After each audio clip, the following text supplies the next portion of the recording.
Hello, colleagues. Mary Jordan, your librarian. And again, just doing a quick recap of our discussion that we had this semester on intersectionality in education. Now, we've talked about this before, so unlike all those other times when I say it's going to be short, this is actually going to be really short. I just have a couple quick things to show you, just so you're on top of everything. So I'm going to share my screen and let's go look at that. All right, so this is a quick article here about intersectionality in education. And I kind of like this because they just describe it. So intersectionality highlights different aspects of individuals' identities are not independent of each other. Instead, they interact.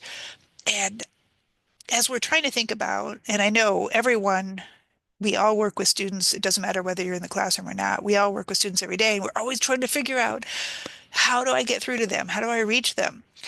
I like this idea. And I mean, like so many of the things we discuss, I'm fairly new to this, but I thought this was really interesting and this made sense to me.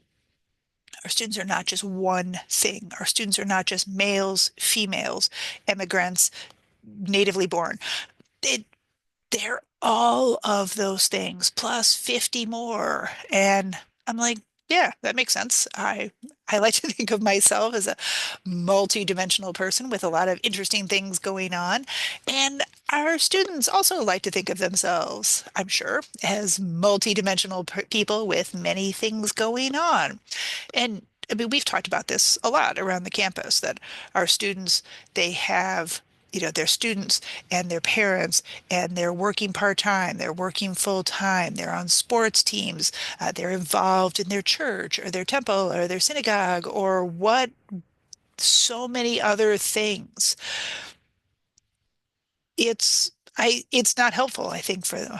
Well, and this topic I think shows it's not helpful to think of them as just students who are sitting in your class today learning about English or learning about electric or learning about dental assisting. There's so many things, and if you can do more to be addressing the so many things, I think it'll be better for all of us. And I like it. I mean, it takes a little bit more work, but I'm clicking back to that article on intersectionality in education. So it talks about different kind of practices. I downloaded it. It's here on the next screen, the abstract, and you can see here this goes on for 96 pages. I will not read 96 pages of it to you, and you don't need to read 96 pages either, but I recommend scrolling through this and kind of getting a feel, at least looking at the table of contents here. So, how to conceptualize it, looking at research, if research makes you happy, thinking about policy areas, conclusions, and just, I mean, we're always trying to figure out, how do I get better at this? So this next screen, this is a page from Higher Education Digest, Navigating Intersectionality, Bridging the Digital Divide in Higher Education. And it was very interesting for me. The author talked about being a brown man with dyslexia, and so grew up believing that everything that he thought that might be different from other people he was just wrong.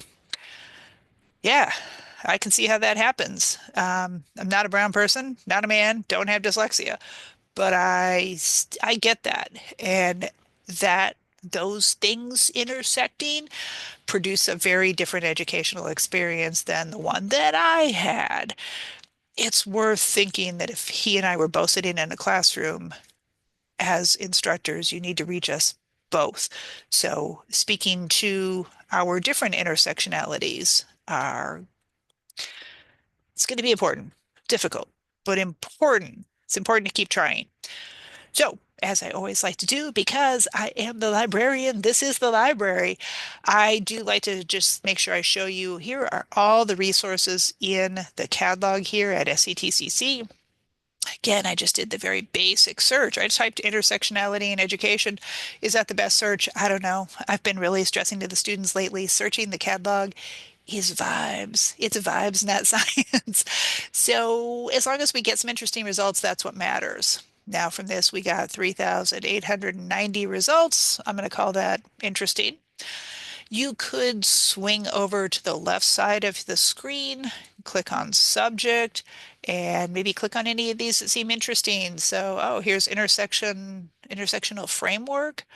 I only want materials from this pile of things that are intersectional framework. Maybe I'm interested in gender and race and sociology, equality, college students. That seems like a thing I might be interested in. I can apply those filters. Again, you vibe the way you want to vibe. But I ended up with 1,903 results, and I'm feeling good about it. Now, say when you search online for intersectionality and education and you add in any kind of college, this book right here shows up constantly. So we don't have a paper copy in the library, although if you need one, let me know and I will get my hands on one for you. But this is a digital copy. You can download this, read it anytime, put it on your Kindle. All of that is available to you, along with everything else that we have.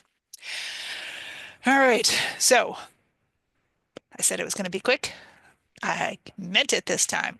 So check this out. Like I said, we've also got a longer, more rambling discussion on intersectionality and different kinds of things. But as with everything that we do in these discussion topics that are coordinated by the Center for Teaching and Learning, the library, the Accessibilities Office, the Multicultural Center, every topic is just designed to help us figure out how do we better communicate with our students and with each other. We all live in intersections and people are complex. How do we make education better for them? That's always our takeaway. And it's our takeaway today. All right. Thank you so much. Next week, another exciting new topic. And I'll see you then. Bye bye.